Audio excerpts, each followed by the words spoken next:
네, 안녕하세요. 오늘은 2023학년도 경희대학교 편입학 생물 문제 풀어보도록 하겠습니다. 총 15문제로 모두 객관식 문제입니다. 바로 16번 문제부터 풀어보도록 하겠습니다. 네, 16번 문제입니다. 단세포인 효모와 세균을 다른 생명 영역으로 분류하는 이유에 대한 문제인데요. 이 객관식 보기를 하나하나 보면서 어떤 것이 가장 적절한 답인지 찾아보도록 하겠습니다. 효모하고 세균의 경우에는 일단 세균은 여기 원핵생물에 해당하는 진정세균을 말하는 거겠죠. 그 다음에 효모는 무엇이냐면 균류에 속하는 진핵생물입니다. 그래서 효모는 여기 있습니다. 균계 여기 있습니다.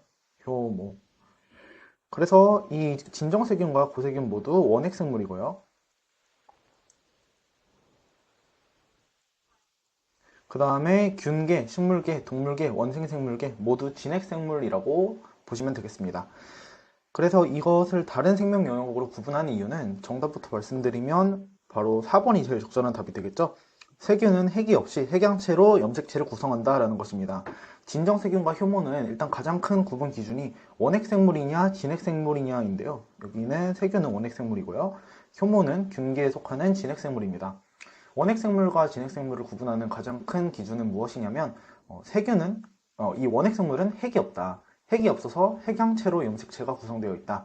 이고 진핵생물은 핵이나 소기관 이런 것들이 존재한다라는 것입니다. 그래서 4번이 제일 적절한 답이고요.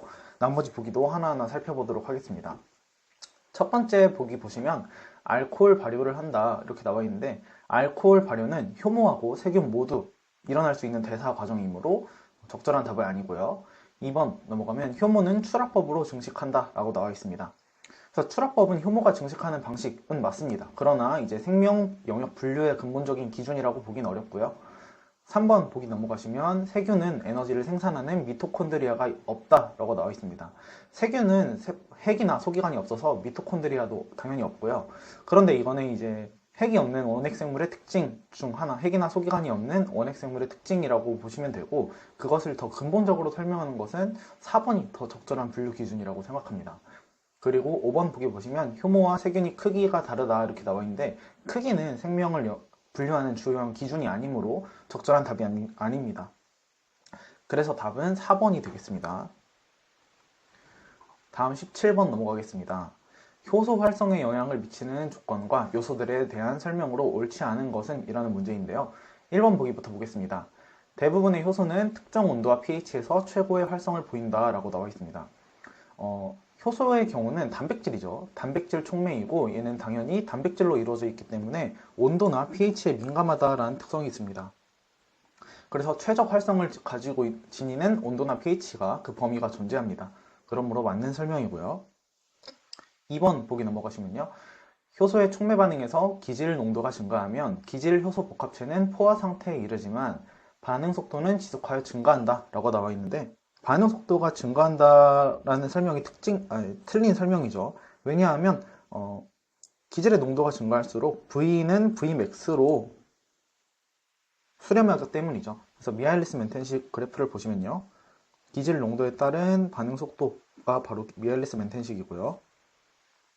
그래서 기질 농도가 X축, 속도가 이렇게 되어 있는데 그래프의 개형이 이런 식으로 점점 Vmax라는 값으로 수렴하게 되죠. 그래서 미하일리스 멘텐식은 이런 식으로 되고요.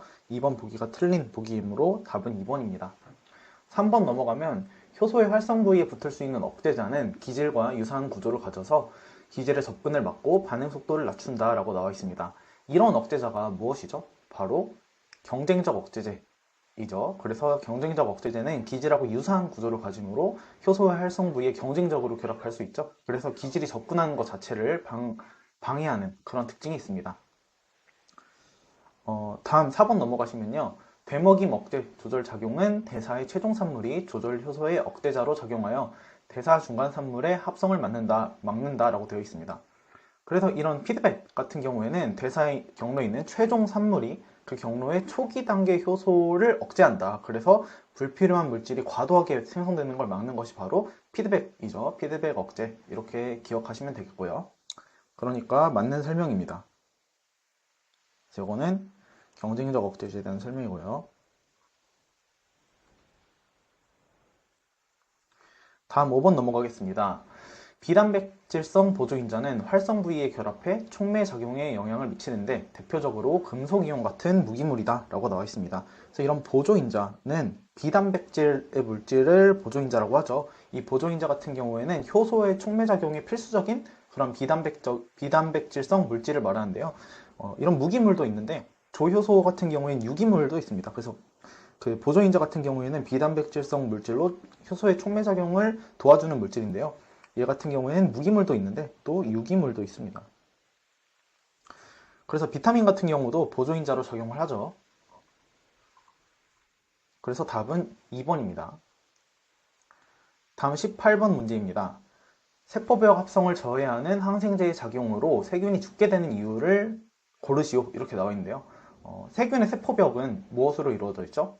바로 펩티도글리칸입니다. 펩티도글리칸. 그래서 이 세포벽 합성을 저해하는 항생제 대표적으로 무엇이 있냐? 바로 페니실린이죠. 페니실린. 그래서 페니실린이 세포벽 합성을 저해합니다. 어떻게 저해하죠? 바로 그 펩티도글리칸의 교차 결합을 형성하는 효소인 트랜스펩티데이스를 억제하죠.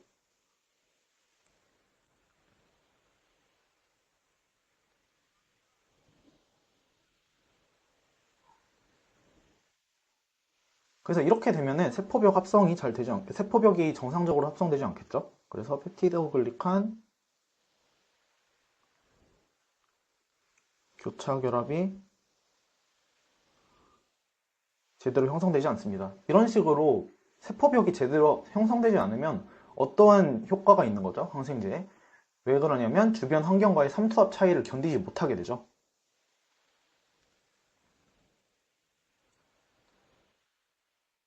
결과적으로 어떻게 되죠? 바로 용혈하게 됩니다. 그러면 답은 적절한 것을 고르면 1번이 되겠죠? 삼투압에 의해서 용균된다. 이 말이 맞는 말입니다. 네, 다음 넘어가겠습니다. 19번 문제입니다. 세포호흡 저해 물질 A를 동물 세포에 투여한 후 미토콘드리아 내막에서 세포 호흡에 관여하는 핵심 분자들을 분석하였다. 이렇게 나와 있죠. 일단은 미토콘드리아 내막에서 이 세포 호흡에 관여하는 물질이라 했으니까 이 저해 물질은 어떤 거 단계를 저해하냐라고 했을 때 전자전달계를 저해한다라고 예상해 볼 수 있겠죠. 왜냐하면 전자전달계가 미토콘드리아 내막에서 일어나니까요.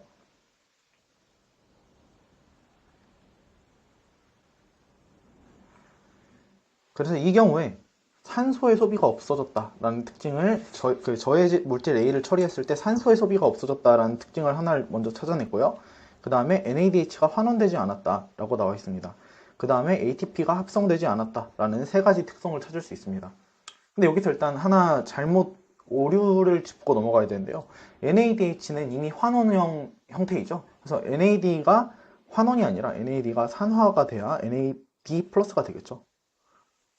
그래서 이런 짜잘한 오류가 있는데 문제 푸는 데는 그렇게 중요한 요소는 아닙니다. 그래서 이렇게 세 가지가 있고 그리고 경희대학교 같은 경우에는 이렇게 종종 문제 오류가 짜잘하게 있을 수 있어요. 그래서 이런 것 때문에 너무 시간을 허비하지 않도록 주의하셔야 합니다. 그래서 이 세 가지 특징 살펴봤고요. 그래서 이런 세 가지 특징을 가진 저해제를 찾아라 라는 것입니다. 전자전달계 저해제 중에서 고르라는 뜻이겠죠. 그래서 전자전달계 저해제 같은 경우에는 이렇게 여러 가지가 있는데요. 처음에는 이렇게 일산화탄소와 사이나이드 이런 것들이 있는데 이런 것들은 2단계 히토크롬 산화 요소를 저해하는 물질이죠. 이것도 전자전달계를 저해하는 물질인데 이게 그 최종 전자 수용체인 산소로 전자가 전달되는 것을 막는 물질이고요. 그 다음에 로테논, 아미탈 이런 물질은 철황 단백질에서 유비퀴논으로 전자가 전달되는 것을 막는 물질입니다. 그 다음에 짝풀림제라는 것이 있어요. 짝풀림제라는 것이 무엇이냐면 H 플러스의 이온 농도 기울기가 형성된 것을 바로 해소시켜버리는 그런 물질이라고 보시면 되고요. 그 다음에 이 올리고마이신 같은 경우는 직접적인 전자 전달계의 저해제는 아닌데 이 ATP 합성 효소의 작용을 막는 물질이죠. 그래서 이렇게 네 가지 정도 지금 체크를 해보고 보기를 하나하나 보겠습니다. 첫 번째, 전자전달계를 통한 전자이동을 저해한다 라고 나와 있는데 전자전달계를 통한 전자이동을 저해하는 물질은 어떤 게 있죠? 로테논, 아미탈 이런 것들이 있겠죠. 그 다음에 뭐 일산화탄소 이런 것들도 있을 것이고요. 그래서 대표적으로 하나만 쓰겠습니다. 로테논,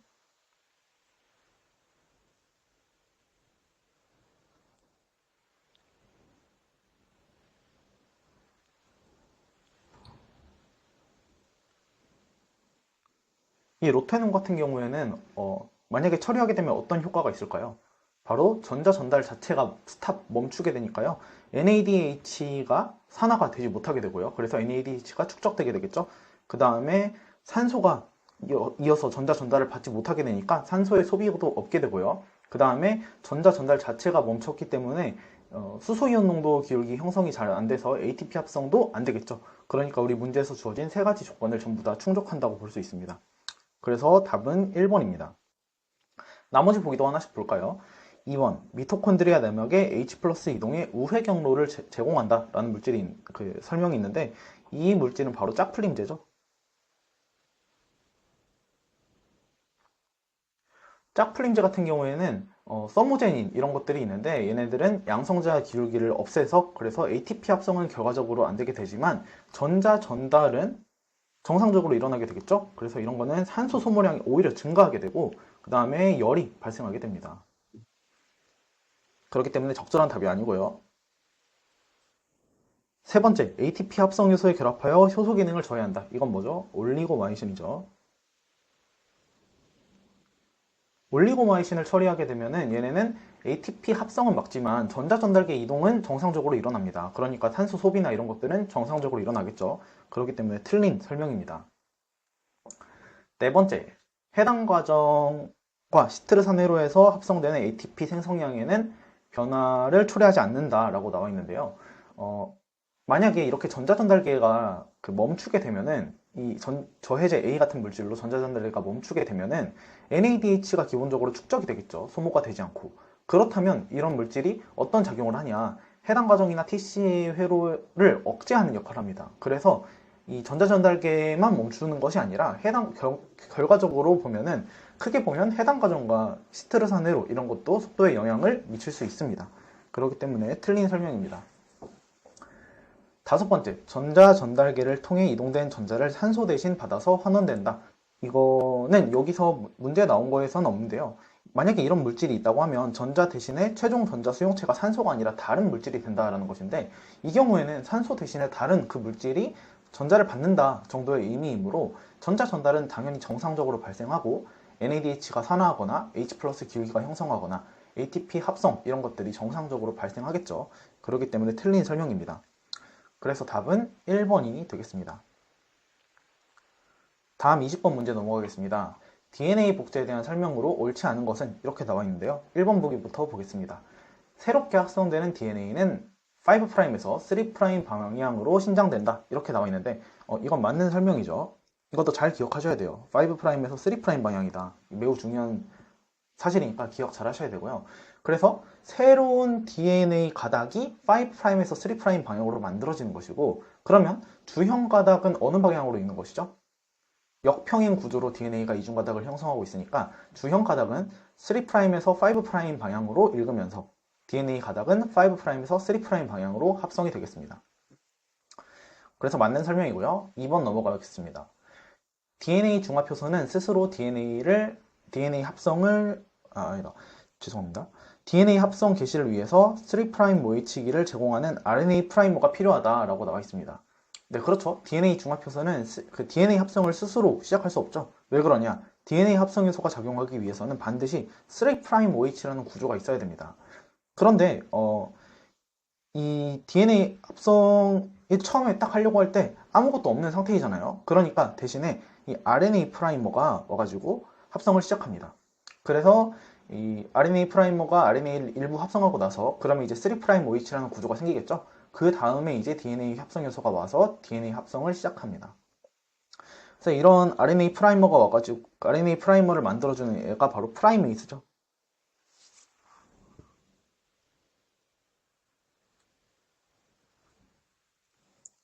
네, 그렇기 때문에 맞는 설명입니다. 3번 넘어가겠습니다. DNA 중합효소가 주형 가닥에 존재하는 티민 일양체를 만나면 새롭게 확성되는 DNA 가닥을 연속적으로 신장시킬 수 없다. 그러니까 DNA 합성을 하려고 할 때 티민 일양체가 만들어지면 정상적으로 만들어지지 않는다라고 말하는 것이겠죠. 지금 여기 보시면 이렇게 자외선 등이 있으면 이 티민이 얘네가 이렇게 붙어서 일양체를 형성할 수 있거든요. 얘네는 DNA 주형 가닥의 구조를 변형시켜서 DNA 중합효소가 정상적으로 작동할 수 없게 하는 DNA 복제를 방해하는 그런 물질이죠. 티민 일양체가 형성되는 것이. 그렇기 때문에 3번도 맞는 설명입니다. 4번입니다. 진핵세포의 경우 DNA 복제 원점은 각 염색체의 동원체 부위에 하나씩 존재한다라고 나와 있는데, 이건 뭔가 얼핏 보면 맞는 말 같지만 이 복제 원점이라는 단어와 동원체라는 거는 좀 거리가 먼 단어이죠, 사실은. 그래서 이 복제 원점이 진핵세포의 경우에는 여러 개가 존재하는 것이 사실입니다.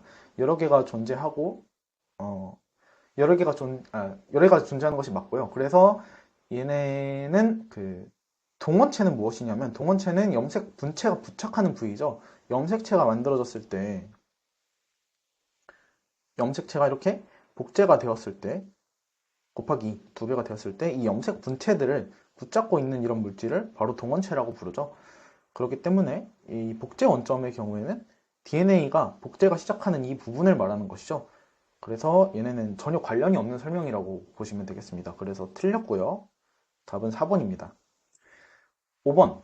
불연속된 지연 가닥은 DNA 연결 효소로 연결된다 라고 나와 있습니다. DNA 연결 효소가 다른 이름으로 뭐죠? 바로 라이게이스입니다. 그래서 이런 식으로 DNA가 복제가 되게 되면 한쪽은 선도 가닥이 만들어지게 되고 한쪽은 지연 가닥이 만들어질 수밖에 없겠죠. 그래서 이런 식으로 오카자키 절편들이 만들어지는데, 이 절편들이 만들어지고 나서 DNA 합성효소 1이 가서 RNA 부분을 부십니다. 그러면 어쨌든 절편으로 다 존재를 하고 있잖아요. 그 상태에서 DNA들을 서로 연결해주는 효소가 바로 DNA 연결효소 라이게이스라고 보시면 되겠습니다. 네, 그래서 DNA가 합성되는 순서는 먼저 프라이메이스가 오고, 그래서 RNA를 먼저 만들고요, 프라이머를요. 그 다음에 DNA 합성요소 3이 먼저 와서 만들고, 그 다음에 DNA 합성요소 1이 5'에서 3' 방향으로 뉴클레오타이드를 부시는 그런 활성이 있기 때문에 얘가 와서 부시고요. 그럼 이 절편들을 라이게이스가 와서 연결을 해주는 이런 단계로 진행이 됩니다. 그래서 답은 4번입니다. 다음 문제 넘어가겠습니다. 뉴클레오솜에 대한 설명으로 옳지 않은 것은 이렇게 나와 있는데요. 뉴클레오솜이란 무엇이죠? 네, 이렇게 DNA하고 히스톤이 감겨있는 그런 상태의 물질을 뉴클레오솜이라고 하죠. 그래서 보기 하나하나 보겠습니다. 하나의 뉴클레오솜은 슈퍼코일 형태의 DNA가 히스톤 단백질의 복합체를 둘러싸는 구조이다. 그렇죠? 일단 DNA가 히스톤 단백질을 둘러싸는 구조이다. 이렇게 나와 있는데, 이 슈퍼코일이 뭐죠? 슈퍼코일은 한글로 말하면 초나선인데, 초나선이란 무엇이냐면 이미 나선 구조로 DNA가 이루어져 있잖아요. 이중 나선 구조. 그런 나선 구조가 다시 나선 형태로 꼬여있는 그런 분자 구조를 초나선이라고 부릅니다. 그러면 이 구조를 보시면 초나선 구조를 이루고 있다라고 봐도 되겠죠. 그리고 DNA 같은 경우에는 평소에 이런 식으로 초나선을 형성하고 있기 때문에 맞는 보기라고 하고 넘어가시면 되겠습니다. 그래서 뉴클레오솜은 DNA하고 히스톤으로 이루어져 있다. 네, 그래서 맞는 보기입니다. 2번 넘어가겠습니다. 히스톤 단백질 복합체는 4종류의 히스톤 단백질을 각각 2개씩 가진다라고 되어 있습니다. 그래서 히스톤은 팔량체를 이룬다라는 사실을 기억하셔야 돼요. 팔량체면 8개로 되어 있다는 거잖아요. 어떤 식으로 되어 있냐? H2A, H2B, H3, H4가 각각 2개씩 있습니다. 그래서 이 구조를 보면 확실히 알 수 있죠. 그 다음에 이 DNA 연결 부위를 이렇게 꽉 잡아주고 있는 H1이라는 것이 있는데, 얘네는 뉴클레오솜을 이루는 그런 히스톤이라고 보진 않고 이렇게 DNA를 꽉 잡아주는 역할을 한다라고 기억하시면 되겠습니다. 그래서 히스톤 단백질 복합체는 4종류의 히스톤을 각각 2개씩 가져서 총 8량체 구조를 만듭니다. 그래서 맞는 설명이고요. 3번 넘어가겠습니다. 인앤서 주변에는 뉴클레오솜의 밀도가 높아 상대적으로 더 응집된 염색질 구조를 가진다라고 나와 있는데, 인앤서가 무엇이죠? 인앤서는 유전자 발현을 이제 활성화하는 그런 조절 서열이죠. 그러면 이 인앤서는 유전자 발현이 활성화되면은 얘네가 그 유전자 발현을 위해서는 어떤 식으로 변화가 돼야 될까요? 염색질이 응축돼야 될까요? 탈응축돼야 될까요? 당연히 발현이 되기 위해서는 탈응축된 형태로 존재해야 됩니다. 그러니까 그렇게 되면 이제 전사인자 이런 것들이 접근을 잘 할 수 있겠죠. 그렇기 때문에 응집된 이라는 설명이 틀린 설명이고요. 탈응축된 형태여야 합니다. 그래서 답은 3번입니다. 나머지 보기도 이어서 볼까요? 히스톤은 리신 또는 아르기닌과 같은 양전하를 띠는 아미노산의 수가 상대적으로 많아서 음전하를 띤 DNA와 단단하게 결합한다. 네, 이것도 맞는 설명이죠. 히스톤의 경우에는 이렇게 아르기닌이나 리신 등의 아미노산이 풍부합니다. 왜 그러냐? 히스톤이 이렇게 DNA를 감아주는 역할을 하는 것이죠. 그래서 DNA는 기본적으로 음전하를 띠고 있잖아요. 그러니까 상대적으로 양전하를 띤 리신이나 아르기닌 이런 양전하성 아미노산이 DNA를 붙잡고 있으려면 정전기적 인력으로 붙잡고 있으려면 풍부해야 합니다. 그렇기 때문에 4번도 맞는 설명입니다. 마지막 5번 보시면요. 히스톤 단백질의 N말단 부위의 화학 변형은 염색질의 응집 및 개방 수준에 영향을 준다라고 나와 있는데 이 히스톤 단백질의 N말단 부분에는 어떤 현상이 일어날 수 있냐? 아세틸화 등이 다양한 현상이 일어날 수 있거든요. 근데 그 중에서 아세틸화가 좀 중요한 키워드입니다. 그래서 히스톤 아세틸화가 증가하게 되면 진정 염색질, 그리고 히스톤 아세틸화가 감소하게 되면 이질 염색질이 됩니다. 그럼 진정 염색질, 이질 염색질은 무엇이냐? 진정 염색질은 바로 유전자가 활발히 발현되는 부위입니다. 그 다음에 이질 염색질은 유전자가 발현되지 않는 부위여서 응축된 상태입니다. 그래서 이런 경우에는 그 N말단의 히스톤 아세틸화 등이 증가되거나 감소되어서 염색질의 응축, 탈응축 상태를 조절할 수 있습니다. 그래서 5번도 맞는 설명이고요. 추가적으로 히스톤 단백질 N말단에는 아세틸화뿐만 아니라 메틸화, 인산화 이런 식으로 화학적인 조절이 가능합니다. 그런데 이런 거는 조금 지역적인 내용이니까 일단 아세틸화부터 정확하게 알아놓고 나머지도 나중에 보충하면 되겠습니다. 답은 3번입니다. 22번 문제입니다. 가상의 F 플라스미드 안에 정상적인 라고페론과 기능상실 돌연변이로 손상된 억제자 유전자 락I가 포함되어 있다. 접합을 통해 해당 F 플라스미드를 정상 대장균으로 전달하였다. 이와 관련하여 옳은 것을 모두 고르시오. 이렇게 나와 있는데요. 교차와 재조합은 고려하지 않는다고 나와 있네요. 이런 경우를 뭐라고 하냐? 바로 부분 이배체입니다. 부분 이배체.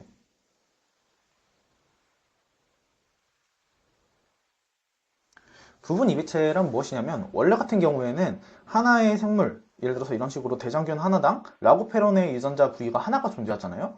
그런데 이런 세균 같은 경우에는 플라스미드라는 외부 유전자를 포함할 수 있겠죠. 근데 이런 플라스미드가 이 문제에 나온 것처럼 접합을 통해서 전달이 되게 되면 얘네가 이제 특정 유전자를 두 세트, 그러니까 한 쌍을 이루도록 두 개를 가질 수 있는 겁니다. 이런 경우를 바로 부분 이배체라고 부르게 됩니다. 그래서 여기 옆에는 라고페론의 작동하는 방법에 대해서 나와 있는 건데요. 일단 이 부분 이배체에 대해서 더 설명을 할게요. 지금 보시면 이 F 플라스미드 안에는 로스 오브 펑션이 되는 게 바로 이 락I라고 나와 있죠. 그래서 얘네를 분석해 보겠습니다. 원래 정상 대장균에 있던 유전자는 I, 억제자 같은 경우에 정상이고요. 작동자, 오퍼레이터 같은 경우에도 정상이죠. 그래서 구조 유전자도 정상입니다. 그런데 이제 플라스미드, 이 F 플라스미드 유래로 접합으로 전달된 유전자 같은 경우에는 이 I, 억제자 서열 같은 경우에는 로스 오브 펑션, 기능을 잃어서 정상적으로 억제자를 형성하지 못하는 상태이죠. 그러나 작동자와 구조 유전자는 정상적입니다. 그렇기 때문에 얘네 구조를 보시면요.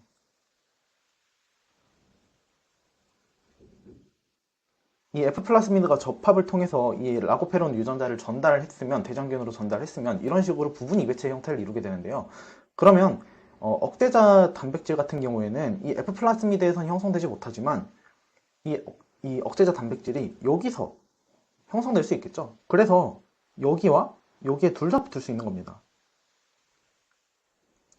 그러니까 기능적으로 정상이 됩니다. 정상적인 기능을 수행할 수 있어요. 대장균에서 유래하는 구조 유전자도 정상적으로 발현이 조절되고 F 플라스미드에 의한 라고페론도 정상적으로 구조 유전자가 조절이 됩니다. 왜 그렇죠? 억제자를 여기서 대장균에서 만들어서 세포질로 확산되어서 작용을 할 수 있기 때문입니다. 그래서 이렇게 기억을 해두시고 이 라고페론에 대해서 간단하게 설명을 해드리겠습니다. 이 라고페론이 여기 오른쪽에 나와 있는 그림인데요. 이 라고페론은 어떤 역할을 하는 걸까요? 네, 라고페론은 세균이 영양분으로 젖당이나 포도당을 사용할 수 있거든요. 그런데 우선적으로 포도당을 사용하려고 합니다. 둘 다 있을 때는. 그런데 젖당만 있을 때는 젖당을 양분으로 쓰는 작용을 해요. 그래서 젖당을 양분으로 쓰기 위한 물질들을 만들어내는 그런 오페론이 락오페론입니다. 그래서 설명을 쓰면 락오페론은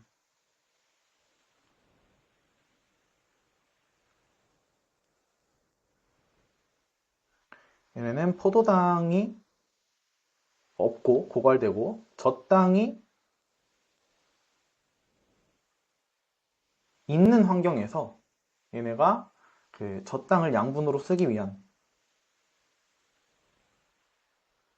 유전자가 발현이 되는 것입니다. 그러면 보시면요. 포도당이 없는 것도 중요하고 젖당이 있는 환경도 중요해요. 예를 들면 젖당이 아무리 있더라도 포도당이 있으면 포도당을 이제 우선적으로 쓰겠죠. 그러면 이제 라보페론을 발현할 이유가 없잖아요. 그러니까 이 포도당에 의한 조절과 젖당에 의한 조절이 서로 독립적으로 발생합니다. 그리고 조건은 포도당이 없고 젖당이 있고 이 두 가지 조건이 둘 다 만족이 되어야 라고페론이 정상적으로 발생이 되는, 작동이 되는데요. 그래서 이 두 가지 조절 기전이 있어요. 첫 번째는 음성 조절 기전인데, 예를 들어서 젖당이 없다면 어떤 일이 발생하느냐. 젖당이 있게 되면 이 유독 물질로 알롤락토스라는 것이 나오거든요. 그래서 지금 보시면 젖당이 있는 환경에서 발생이 된다고 했으니까 젖당이 있는 환경으로 바뀌면 어떻게 되는지 한번 볼게요. 젖당이 있게 되면 이 알롤락토스라는 물질이 생성이 되어서 얘네 억제자에 결합하게 됩니다. 그래서 이 억제자에 결합하게 되면 이런 식으로 복합체를 형성하게 되는데, 이 경우에는 여기 이 억제자가 이 오퍼레이터에 결합을 못하게 되는 거예요. 이 부분에, 작동자에. 그러면 이제 RNA 합성인소가 와가지고 합성을 할 수 있게 되는 거겠죠. 그래서 얘네가 이렇게 결합을 못하게 되는 이런 조절이 젖당이 있게 되면 발생한다라는 것이고요. 그럼 포도당이 없게 되면 얘는 어떤 일이 발생하냐? 포도당이 없게 되면 사이클릭 AMP라는 거에 농도가 늘어나게 됩니다. 그러면 이 사이클릭 AMP와 캡이라는 것이 복합체를 형성하게 되어서 쭉 밀어줄 수 있는 힘을 가지게 돼요. 그래서 이전에는 사이클릭 AMP가 농도가 낮아서 젖당이 있더라도 제대로 전사가 일어나지 않거든요. 그런데 이 사이클릭 AMP가 있음으로써 캡하고 복합체를 형성해서 RNA 합성 요소가 잘 작동할 수 있도록 만들어주는 것이 바로 이 포도당이 없는 환경이라는 것입니다. 그러니까 이 두 가지 조건이 모두 다 충족이 되어야 라고페론이 제대로 발현이 되는 것이죠. 그럼 이렇게 라고페론에 대한 설명을 다 마쳤으므로 보기를 보면서 문제를 한번 풀어보도록 하겠습니다. 기억본 보시면요. 포도당이 없고 젖당이 풍부한 환경에서 대장균 내 베타 갈락토시데이스 유전자의 전체 발현량은 플라스미드 존재 여부에 관계없이 같다라고 나와 있는데, 일단 답은 틀렸죠. 왜 틀렸냐? 지금 보시면 이 베타 갈락토시데이스라는 것이 바로 구조 유전자가 발현될 때 나오는 그런 유전자인데, F 플라스미드 같은 경우에는 이 억제자 서열의 로스 오브 펑션이 억제자 유전자의 로스 오브 펑션이 발생을 하였더라도 대장균에 의해서 억제자가 이렇게 작동할 수 있잖아요. 그렇기 때문에 F 플라스미드가 있고 없고의 차이가 발생하게 됩니다. 대장균이 지금 이렇게 포도당이 없고 젖당이 풍부한 경우에는 라고페론이 작동을 하잖아요. 그러면 이 라고페론이 발현이 되게 될 텐데, 이 경우에는 이 대장균에 의한 유전자와 F 플라스미드에 의한 유전자가 발현이 되겠죠. 그래서 더 커지게 됩니다. 그래서 같은 것이 아니라 증가하게 되겠죠. 그래서 기억번 틀렸고요. 니은번, 플라스미드 내 라고페론의 작동자에는 억제자가 결합하지 않는다라고 나와 있는데, 이 설명도 틀렸죠. 왜 그러냐면 이런 식으로 대장균에서 합성된 억제자 단백질이 이 오퍼레이터 서열에 결합할 수 있겠죠. 그렇기 때문에 틀린 설명입니다. D급번입니다. F 플라스미드에 존재하는 라고페론은 정상적으로 발현이 유도되지 않는다라고 나와 있습니다. 근데 이것은 제가 해석했을 땐 조금 두 가지로 해석이 될 수 있다라고 생각을 하거든요. 첫 번째는 오페론이 정상적으로 발현이 되지 않는다. 그러니까 정상적으로 억제작용이 잘 된다라는 뜻일 수도 있고, 혹은 비정상이다. 그러니까 정상적으로 발현이 유도되지 않는다는 것이 F 플라스미드의 라고페론이 지금 비정상 상태이다. 이런 해석이 될 수 있을 것 같아요. 한번 써보면 제 생각이에요. 개인적인 생각인데 디귿번은 라고페론이 정상이다. 정상이고 발현이 유도가 안 된다. 정상적으로 억제가 된다. 이렇게 첫 번째로 생각해 볼 수 있을 것 같고, 두 번째는 F 플라스미드 라고페론이 비정상이다. 이렇게 생각해 볼 수 있을 것 같은데, 저는 이 두 번째 설명이 더 적절한 것 같거든요. 뭐 사람에 따라서 다르게 해석할 수 있을 것 같은데, 어, 저는 뭐 국어 실력이 그렇게 안 돼서 그런지 몰라도 정상적으로 발현이 유도가 안 된다라는 말이 라고페론이 비정상이다 이렇게 해석을 한다면 이 경우에는 틀린 설명입니다. 그 다음에 이 경우에는 맞는 설명이고요. 그렇기 때문에 저는 이거 틀렸다고 체크를 하겠습니다. 왜 그러냐면 아까 말했듯이 부분 이위치의 상황이기 때문에 그 F 플라스미드에 있는 라고페론이 대장균에서 억제자가 발현이 되어서 정상적으로 잘 작동이 되기 때문이에요. 그렇기 때문에 비정상이라는 설명이 틀린 설명이 되겠죠. 그래서 디귿번 전 틀렸다고 체크를 하겠습니다. 마지막 리을번 보겠습니다. 라고페론이 발현이 유도되는 일반적인 환경에서 베타갈락토시데이스 유전자의 전체 발현량은 F 플라스미드가 있을 때 더 커진다. 이렇게 나와 있습니다. 라고페론이 발현되는 일반적인 환경이 무엇이죠? 바로 포도당이 없고 젖당이 풍부한 환경이죠. 이런 환경에서 기억분 보기랑 똑같은 설명이에요. 그러니까 F 플라스미드가 있을 때 발현량이 더 커지게 되겠죠. 그래서 1번은 맞는 설명이고요. 답은 2번으로 체크하도록 하겠습니다. 그래서 이거는 디귿번이 조금 애매하다. 이거 기억하고 넘어가면 되겠습니다. 다음 23번 문제입니다. 원핵생물의 유전체의 염기서열 변화를 유발하는 전이인자인 삽입서열에 대한 설명으로 옳은 것을 고르라고 나와 있네요. 전이인자 혹은 전이인자라고도 부르죠. 전이인자. 전이인자는 두 가지 종류로 나뉩니다. 바로 DNA 트랜스포존과 레트로 트랜스포존으로 나뉘죠. 이 DNA 트랜스포존 같은 경우에는 첫 번째 삽입서열이 있고요. 그 다음에 복합 전이인자라는 것이 있습니다. 이 삽입서열 같은 경우에는 중심서열을 하나를 가지고 있어요. 중심서열 유전자를 하나를 가지고 있고 그래서 이 양쪽에는 역방향 반복서열이 존재를 하고 있죠. 그래서 삽입서열은 이렇게 유전자 하나를 중심서열로 포함하고 있는 경우이고 복합전이인자 같은 경우에는 삽입서열이 여러 개가 있는 케이스입니다. 그래서 얘네는 좀 짧다. 그리고 얘는 당연히 여러 개가 있는 거니까 길겠죠. 그리고 그 사이에 뭘 포함하고 있냐? 바로 항생제 내성 유전자를 가지고 있어요. 아시겠죠? 이게 바로 복합 전이인자의 특징입니다. 레트로 트랜스포존은 무엇이냐? 전이인자의 특징을 가지고 있는데 어떤 식으로 얘네가 삽입이 되냐 하면 RNA가 전사되고 이 cDNA가 삽입됩니다. cDNA가. 그래서 먼저 RNA 상태로 RNA 상태로 얘가 되고요. 그 다음에 얘가 역전사가 일어납니다. 그래서 cDNA가 만들어지고 이게 삽입되는 것이 바로 레트로 트랜스포존입니다. 그 중에서 우리 문제에서 물어보는 건 삽입서열에 대해서 물어봤죠. 그러면 이걸 기억하고 문제를 보도록 하겠습니다. 기억번. 세균과 고세균의 유전체에 다양한 종류의 삽입서열이 많이 분포하고 있다. 이렇게 나와 있는데 맞는 보기이죠. 삽입서열이 세균하고 고세균의 유전체에 흔히 발견됩니다. 니은번. 유전자의 크기는 이 정도이고 이 정도로 작고 그 다음에 전이효소 유전자를 가진다라고 나와 있는데 삽입서열은 당연히 그 복합 전이인자보다 훨씬 더 짧은 서열이죠. 그래서 일반적으로 이 정도 크기를 갖는다고 하고 그리고 자신의 전이를 촉매하는 데 필요한 전이효소 유전자가 존재하고 있죠. 그래서 맞는 보기입니다. 디귿번. 일반적으로 독성물질 분해요소 유전자나 항생제 내성 유전자를 포함한다라고 나와 있는데 이런 식으로 항생제 내성 유전자 같은 걸 포함하는 것은 무엇이죠? 삽입서열이 아니라 복합 전이인자입니다. 그렇기 때문에 디귿번 틀린 설명이고요. 리을번. 삽입서열 양쪽 말단에는 50pp 이하의 역이서열 반복을 포함한다 라고 나와 있는데 삽입서열 양쪽 끝에는 이런 식으로 역반복 서열이 존재하죠. 그렇기 때문에 이것도 맞는 말입니다. 양쪽 말단에 있는 이 그 역반복 서열의 크기도 이 정도 된다라고 합니다.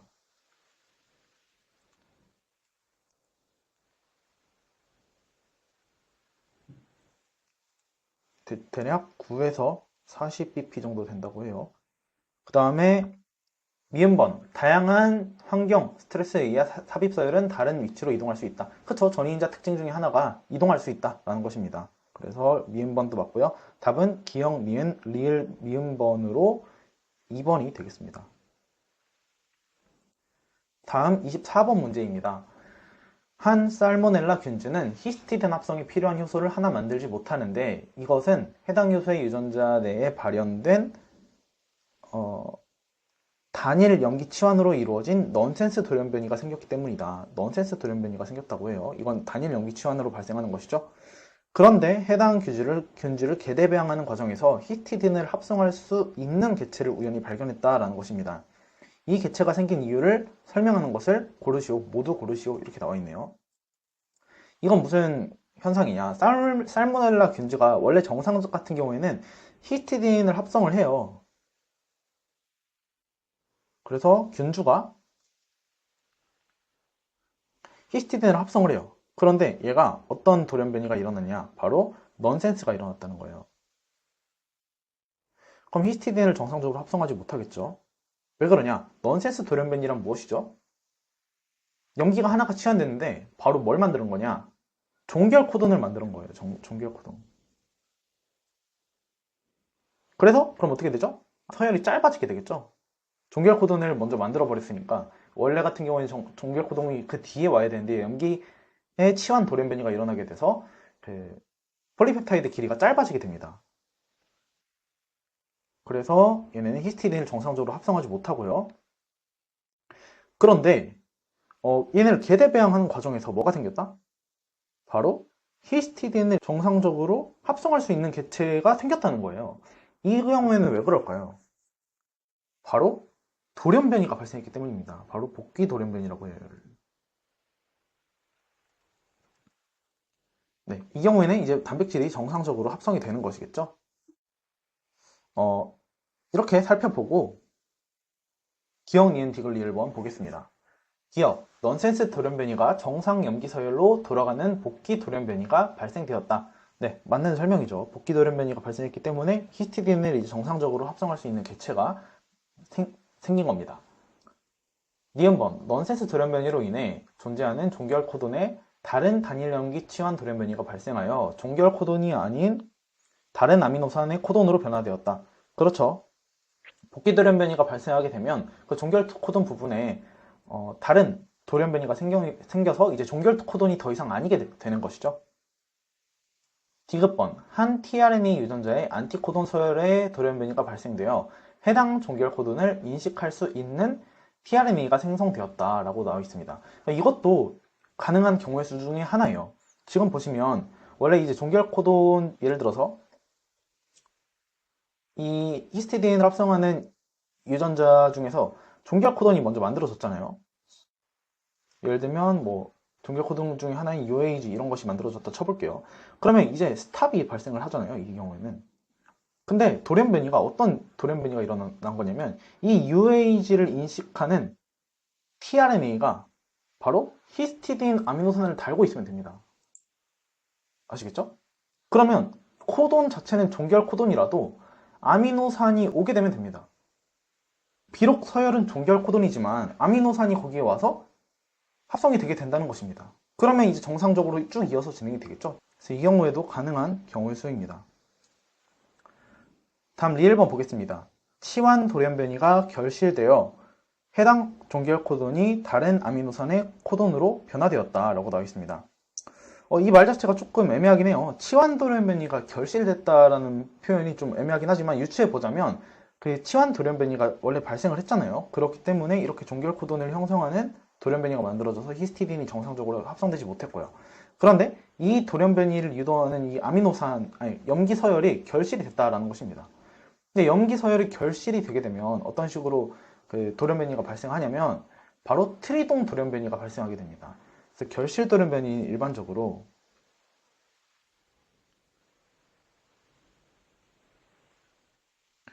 트리동 돌연변이가 발생하게 되죠. 그래서 트리동 돌연변이가 발생하게 되면 염기 서열이 아예 한 칸씩 밀리기 때문에 아예 다른 아미노산 서열이 만들어지게 되는 겁니다. 그래서 이 설명은 틀렸죠. 이 경우에는 정상적으로 히스티딘을 합성할 수 있도록 복귀하지 못하겠죠. 그래서 1번 틀렸고요. 답은 기억, 니은, 디귿이 맞아서 1번이 되겠습니다. 다음 25번 문제 보겠습니다. 혈액을 구성하는 성분들에 대한 설명으로 적절하지 않은 것은 이렇게 나와 있는데요. 보기 하나씩 볼게요. 골수의 줄기세포는 적혈구, 백혈구, 혈소판으로 분화되며 일생 동안 지속하여 혈액세포를 생성한다. 이렇게 나와 있습니다. 그렇죠. 이 혈액세포는 골수에 있는 조혈모세포 유래죠. 공통적으로.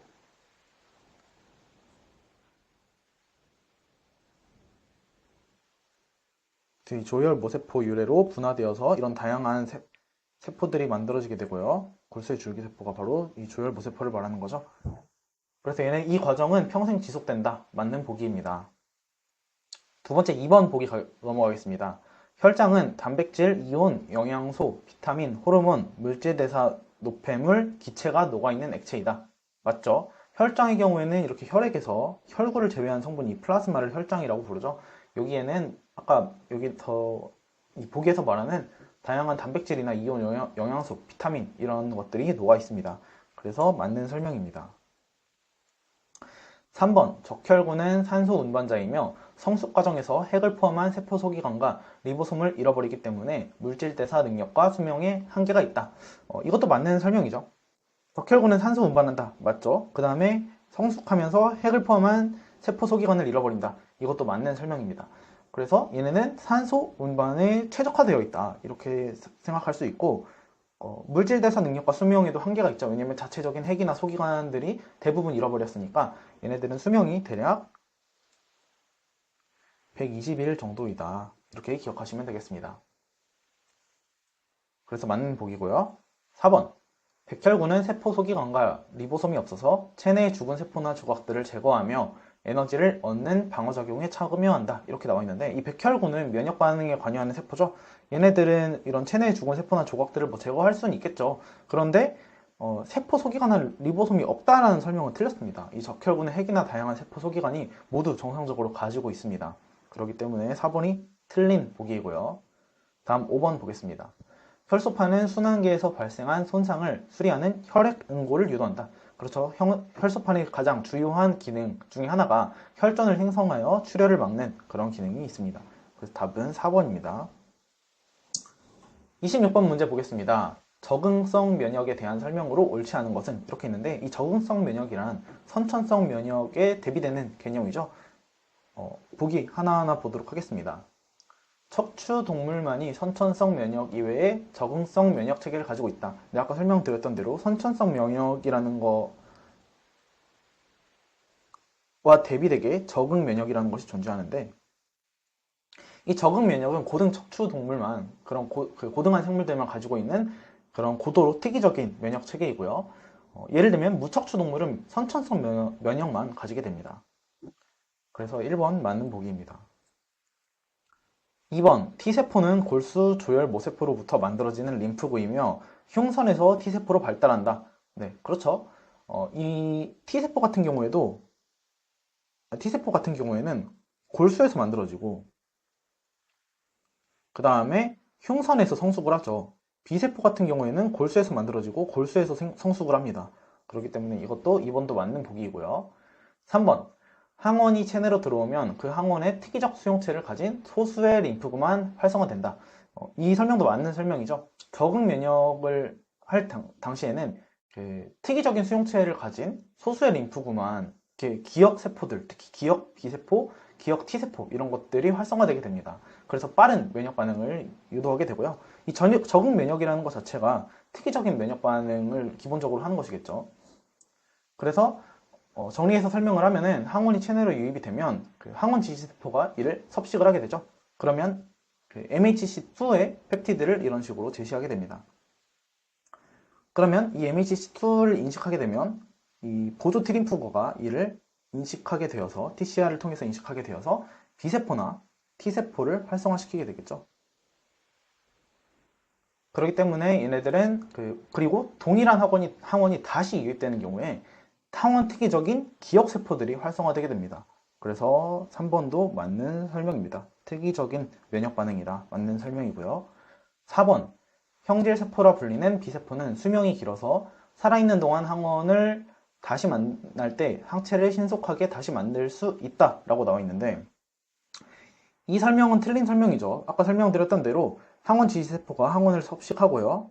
그 다음에 MHC2를 통해서 T세포의 분화를 유도하게 됩니다. 그 중에서 B세포의 활성을 유도하는 것은, B세포로 활성을 유도하려면 T헬퍼2로 분화를 하게 되거든요. 그 다음에 B세포와 다시 이렇게 상호작용을 해가지고 B세포의 경우에는 이렇게 형질세포로 분화가 되거나 일부는 기억세포로 저장이 되게 됩니다. 이 형질세포 같은 경우에는 바로 그 항원에 대응하기 위해서 2, 3일 동안 항체를 분비하고 사멸하고요.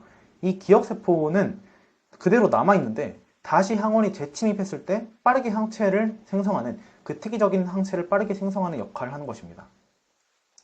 그래서 이 보기에서 나와 있는 이 형질세포 같은 경우에는 수명이 길다라는 설명이 틀린 말이죠. 얘네는 2, 3일 동안 항체를 분비하고 죽게 됩니다. 장기적인 면역 반응을 담당하는 것은 기억 B세포입니다. 5번, 도움 T세포는 수지상세포, 대식세포 및 B세포를 포함하는 항원지시세포 표면에 있는 MHC2 분자에 전시된 항원 조각을 인식한다. 이렇게 나와 있습니다. 이 수지상세포, 대식세포, B세포가 대표적인 항원지시세포예요. 그래서 얘네는 항원지시세포는 이런 식으로 MHC2를 발현할 수 있거든요. 그래서 이 MHC2를 항원지시세포가 이렇게 발현을 하고 항원의 펩티드를 여기다가, 펩티드 절편을 여기다가 이렇게 탑재를 하면은 얘네가 그 TCR을 통해서 인식하는 역할을 합니다. 이 그림에도 나와 있고요. 이 그림에도 잘 나와 있네요. 그렇기 때문에 맞는 설명입니다. 답은 5번입니다. 27번 보겠습니다. 콩팥은 삼투 조절과 노폐물 제거에 두 가지 기능을 모두 수행한다. 요관을 향하는 수많은 관은 모세혈관망과 연계되어 치밀하고 정교하게 배치되어 있다. 콩팥에 대한 설명 중 옳지 않은 것은 이렇게 나와 있습니다. 보기 하나하나 볼까요? 콩팥 속질의 NaCl 농도가 높아 여과액에서 물의 재흡수를 촉진한다 라고 나와 있는데, 콩팥 속질 같은 경우에는 이런 식으로 농도가 겉질보다 높게 됩니다. 이런 식으로 이렇게 염의 농도가 여기가 더 높게 되는데요. 그래서 이 농도가 그대로 전달이 되기 때문에 이 집합관에서 농도 기울기가 형성이 되게 됩니다. 이런 식으로 펠레고리를 지나면서 그 수질부로 갈수록 그 NaCl 농도가 점점 높아지는 그런 것을 무엇이라고 부르죠? 바로 반류중폭계라고 부릅니다. 그래서 이 반류중폭계는 어떤 식으로 발생을 하는 거냐, 어떤 식으로 형성이 되는 거냐? 먼저 이 헬레고리에서 두꺼운 상행지 부분 있죠? 여기서는 NaCl 이런 이온들, 염만 재흡수를 하게 됩니다.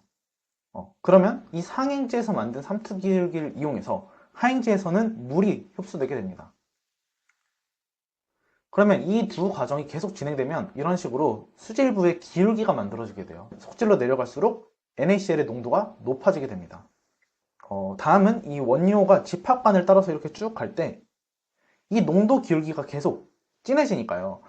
근데 그러면 물도 재흡수 되게 되면 집합관을 따라서 물이 계속 점점 재흡수가 되게 된다면 당연히 얘네도 원료의 농도가 점점 진해지겠죠. 그런데 이미 이 반류 중폭계 때문에 집합관을 따라 흐를 때 삼투 기울기가 형성이 되어 있단 말이에요. 그러니까 물이 계속 재흡수될 수 있는 겁니다. 그럼 결과적으로 물이 계속 여기를 지나면서 재흡수가 될 수 있으니까 농축된 소변이 배출될 수 있다라는 특징이 있습니다. 이 반류 중폭계의 효과예요. 네, 아시겠죠? 그래서 1번 보기, 콩팥 속질의 NaCl 농도가 높아서 여과액에서 물의 재흡수가 촉진된다는 설명은 맞는 설명입니다. 콩팥 속질에서 NaCl 농도가 높아서 반류 중폭계가 형성이 되고, 그래서 집합관에서 그 농도 기울기가 그대로 그 수질로 갈수록 점점 커지기 때문에 소변이 계속 재흡수가, 원료가 계속 재흡수가 되면서 농축된 료가 배설될 수 있습니다. 2번, 여과액에서 HCO3-를 재흡수하고 여과액으로 H+를 분비하여 체액의 pH를 조절한다. 이렇게 나와 있습니다. 이렇게 체액의 pH를 신장에서 조절하는 기전은 여러 개가 있는데요. 근위세뇨관이나 원위세뇨관도 마찬가지예요. 원위세뇨관에서 타입 A 세포 이거랑 원위세뇨관이 타입 A 세포는 이런 식으로 HCO3-를 재흡수하고 H+를 분비합니다. 그런데 원예세뇨관에 있는 타입 B 세포도 있거든요.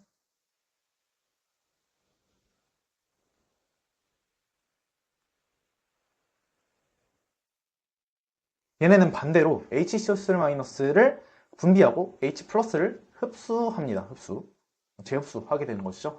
그렇기 때문에 얘네는 이런 식으로 콩팥에서 pH 조절을 할 수 있다라는 것입니다. 그래서 2번도 맞는 설명이죠. 3번, 항이뇨 호르몬은 혈액 삼투 농도가 기준치보다 낮아지면 뇌하수체 후엽에서 분비된다 라고 나와 있는데 이 설명은 틀린 설명이죠. 낮아지면이 아니라 높아지면이죠. 혈액의 삼투 농도가 높아져야, 그러니까 체내 수분이 부족할 때 삼투압이 높아지겠죠. 그때 뇌하수체 후엽에서 ADH가 분비되게 되고, 이 ADH가 집합관에서 뭘 증가시키죠? 바로 아쿠아포린이라는 단백질을 증가시키게 되죠. 그러면 수분의 재흡수가 촉진되고 혈액의 삼투 농도가 다시 낮아지게 됩니다.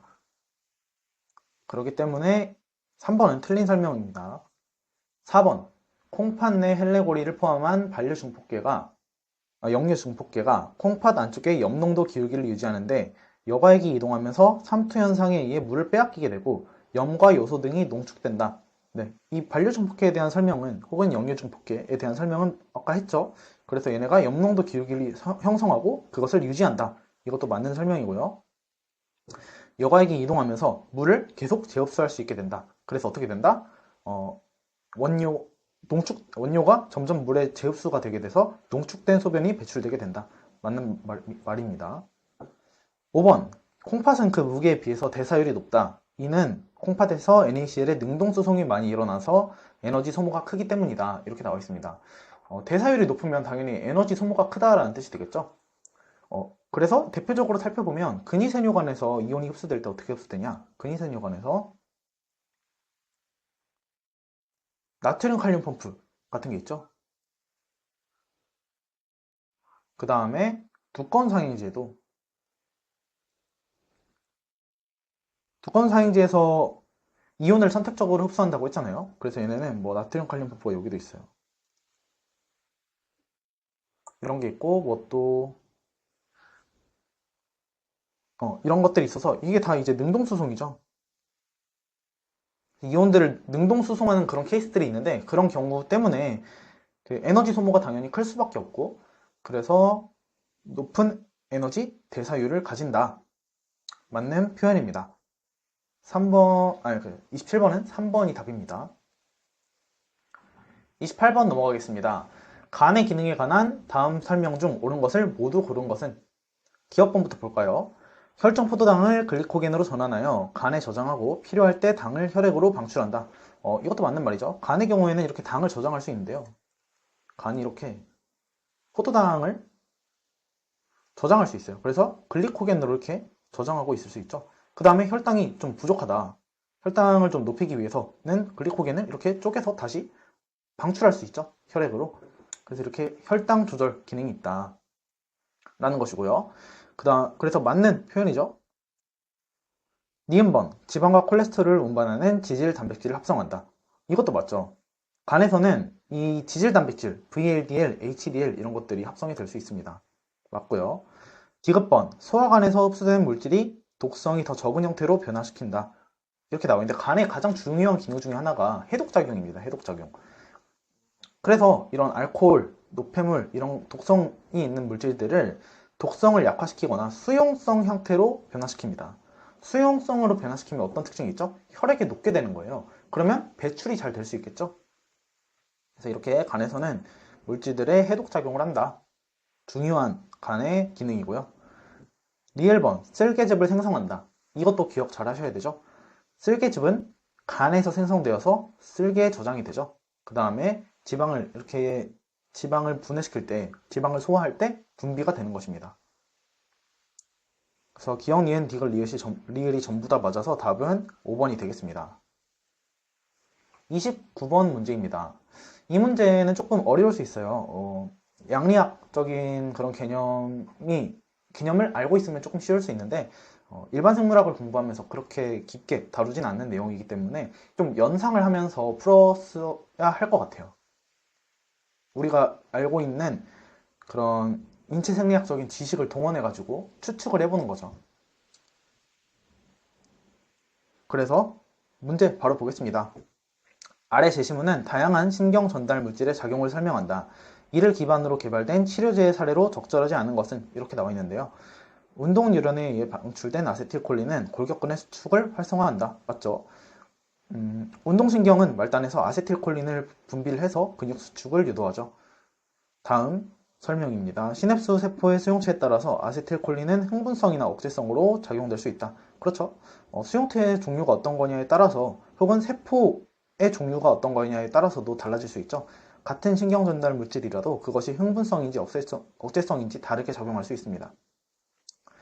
그런데 이제 중추신경계에서 글루타민산은 흥분성이고 가바는 억제성으로 작용한다. 또 하나 어떤 게 있죠? 글리신 이런 것도 억제성으로 작용한다고 우리 배웠죠. 글리신 한글로 쓸게요. 다음 세로토닌과 도파민은 수면, 기분, 주의력 등에 영향을 주고 노르에프네프린은 흥분성으로 말초신경계와 중추신경계에 영향을 준다. 이런 정보를 줬습니다. 그리고 보기를 풀어보라는 것이죠. 1번부터 보겠습니다. 피부주름을 제거하는 보톡스는 아세틸콜린 작용을 방해하여 근육 수축을 억제한다 라고 나와 있습니다.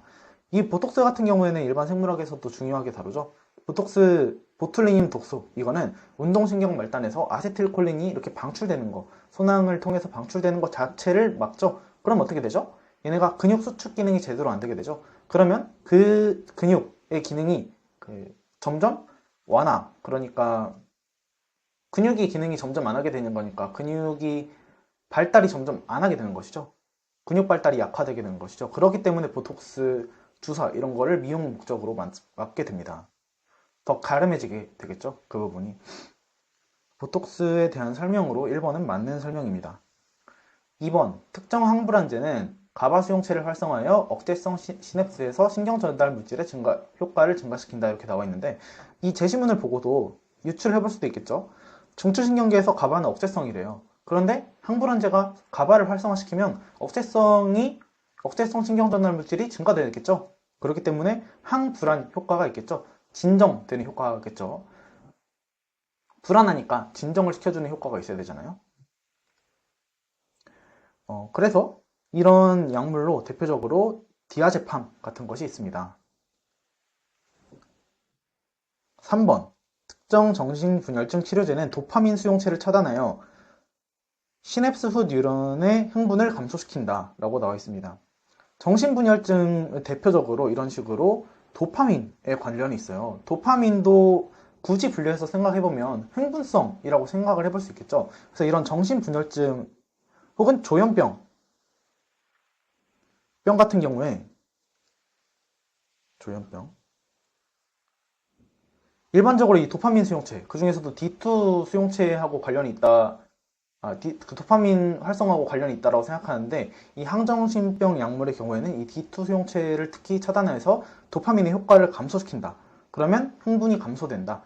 그러면 정신분열증, 조현병 이런 증상이 완화된다 라고 나와 있습니다. 그래서 할로페리돌 이런 약물이 있다고 합니다.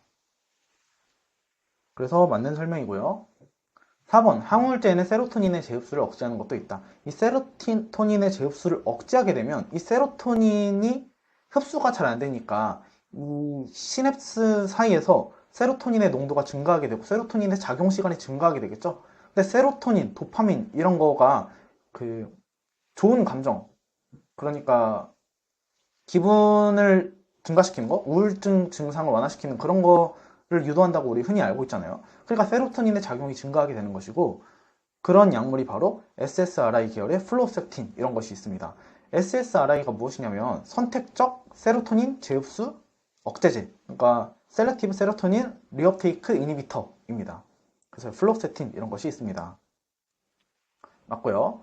다음 5번 보기 보겠습니다. 도파민과 노르에피네프린의 재흡수를 증가시키는 치료제를 쓰면 주의력을 증가시켜 주의력 결핍 과잉장애를 완화시킨다 라고 나와 있는데요. 이 주의력 결핍 과잉 장애, 이것이 무엇일까요? 바로 ADHD입니다. ADHD를 치료하기 위해서는, 완화시키기 위해서는 어떤 식으로 치료를 접근하게 되냐면, 도파민하고 노르에피네프린의 재흡수를 억제시킵니다. 그러면 아까 세로토닌 할 때하고 마찬가지로 그 시냅스에서 도파민하고 노르에피네프린의 농도가 높아지게 되죠. 도파민하고 노르에피네프린의 작용이 강화되게 되고, 그러면 주의력, 집중력이 향상되어서 과잉 행동이 완화되게 된다고 합니다. 이런 약물이 메틸펜디데이트, 이런 대표적인 약물이 있습니다. 그렇기 때문에 재흡수를 증가시키는 것이 아니라 재흡수를 억제하는 약물을 써야 되고요. 그래서 답은 5번이 되겠습니다. 다음 30번입니다. 당신은 오랜만에 만난 친구와 밤늦도록 과음을 하였다. 다음날 아침 누워있는데도 천정이 빙빙 도는 정도의 어려움을 느꼈다. 당신에게 일어난 어지러움 현상을 가장 적절하게 설명한 것은? 이렇게 나와 있는데요. 보기를 보면서 적절한 것을 고르면 되겠죠. 이런 어지러움 현상은 왜 발생할까요? 이것도 이제 시험장에서 만약에 막상 실제로 푼다고 가정하면 좀 상상하기 어려울 수 있는데, 일단 과음을 했다라는 것이 원인이 알코올이라는 것을 알 수 있겠죠. 그럼 어지러움이라는 증상이 유도가 되는데, 이 어지러움 증상은 왜 일어나게 될까요? 반고리간의 이상 때문에 발생하게 되겠죠. 반고리간이 회전을 담당하는 기관, 회전을 인식하는 기관이잖아요. 그런데 이 회전을 정상적으로 이렇게 도는 상황에서, 회전하는 상황에서만 인식해야 되는데, 돌지 않는데 내가 이걸 회전하고 있다고 느끼게 되면 그것 때문에 회전성 어지럼증을 느끼게 되는 것입니다. 그래서 천장이 가만히 있는데 천장이 빙빙 도는 현상을 느끼게 되는 거예요. 그러면 알코올이 왜 반고리간의 이상을 유도하게 될까요? 왜 그러냐면 알코올이 이런 식으로 반고리간 내에 이렇게 그 확산이 되게 되거든요. 이런 구조물로. 그러면 이 반고리간 내에는 이렇게 쿠플라라고 불리는 구조물도 있고, 이 내림프가 차 있는 이런 공간도 있습니다. 그러면 좀 구체적으로 설명하면은 이 알코올이 쿠플라라는 공간에도 확산이 되고, 이렇게 내림프가 지나간 이 영역에도 확산이 되는데, 여기에는 그 림프액, 내림프에게는 알코올이 빠르게 흡수가 된다고 해요. 그리고 여기는 조금 느리게 흡수가 된다고 합니다. 그럼 얘네가 밀도 차이가 발생하게 돼요. 이 액의 평상시보다 밀도 차이가 발생하게 됩니다. 근데 어떤 식으로 밀도 차이가 발생하게 되냐면, 이 림프액의 알코올이 빠르게 흡수되게 되면 밀도가 평소보다 감소되게 돼요. 그 다음에 여기는 밀도가 천천히 흡수게 되니까 비교적 상대적으로 덜 감소하게 되겠죠. 그래서 이런 식으로 밀도 차이가 발생하게 돼요.